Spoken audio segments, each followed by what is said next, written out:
ခင်မွေးစေပါတောင်းမှန်ရှိဖို့ပြောပါရှင်ဗျာတန်တရားဘွားဆက်ဆက်နဲ့ခုဘွားပါဝင်တပည့်တော်မှာစုပန်တော်သည်ခင်မွေးစေပါဖြစ်တော်အစူစုကုံတော်ဘုရားရှင်ပေါင်းတို့ပေါ်၌၎င်းအစူစုကုံတော်အရှင်ပြစ္ဆိကဗုဒ္ဓအရှင်မြတ်တို့ပေါ်၌၎င်းများပြားလာစွာသောယဟန္တာပေါင်းတို့ပေါ်၌၎င်းများပြားလာစွာသောဧကတာဝကမဟာတာဝကအရှင်မြတ်အားလုံးတို့ပေါ်၌၎င်းတန်တရားဘွားဆက်ဆက်နဲ့ခုဘွားပါဝင်တပည့်တော်မှာတော်ဆက်ခဲ့ပြီးတော့ဖခင်များမိခင်များတို့ပေါ်၌၎င်းအရွယ်ပညာသီလကုံလေးမြတ်ပြုအပ်သောပုဂ္ဂိုလ်အလုံးတို့ပေါ်၌၎င်းအတိအတက်အလေးမှာပညာတို့ကိုသင်ကြားပေးရသည့်ဆရာသခင်များတို့ပေါ်၌၎င်းအဘေတန်တရားလူစေရအောင်မြတ်စွာဓမ္မတရားဟောကြားဆုံးမပေးသောဓမ္မဂတိကပုဂ္ဂိုလ်ပေါင်းတို့ပေါ်၌၎င်းတပိတော်မှာပေးဘူးကျွေးမှုနေရာထိုင်ခင်းပေးဘူးသော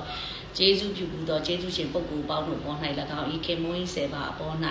ကာယကံဝစီကံမနောကံအပြင်ပြမမိခဲ့သည်များရှိပါက၎င်းတို့အားရည်မှန်း၍တပိတော်မှာသည်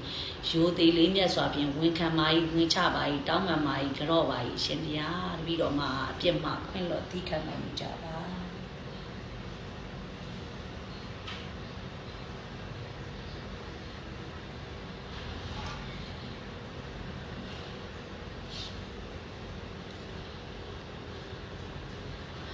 ထိုနည်းတူစွာတပည့်တော်မှာအပေါ်သို့ကာယကံဝစီကံမနောကံအပြင်ပြမမိခဲ့သူများအားလုံးကိုလည်းတပည့်တော်မှာသည်ခွင့်လွှတ်သီးခံပါ၏အားလုံးသောတရားပေါင်းတို့သည်ချမ်းသာ၏မြတ်ခြင်းဖြစ်ကြပါစေကုန်သတည်း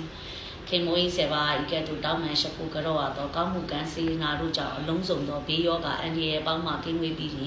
မြတ်စွာဘုရားရှင်ဟောကြားတော်မူသောတစ္ဆာလေးပါးမြတ်တရားကိုကောင်းစွာသိမြင်၍နိဗ္ဗာန်သို့ဝင်နိုင်သောကိုဖြစ်ရပါစေသာအရှင်ဘုရားလောကီမင်္ဂလာဖျားဖျားတို့သည်လည်းစိတ်ကြံတိုင်းတောင်းတတိုင်းလွယ်ကူလျင်မြန်စွာပြီးပြည့်စုံ၍နှလုံးစိတ်ဝမ်းအေးချမ်းရပါစေသာအရှင်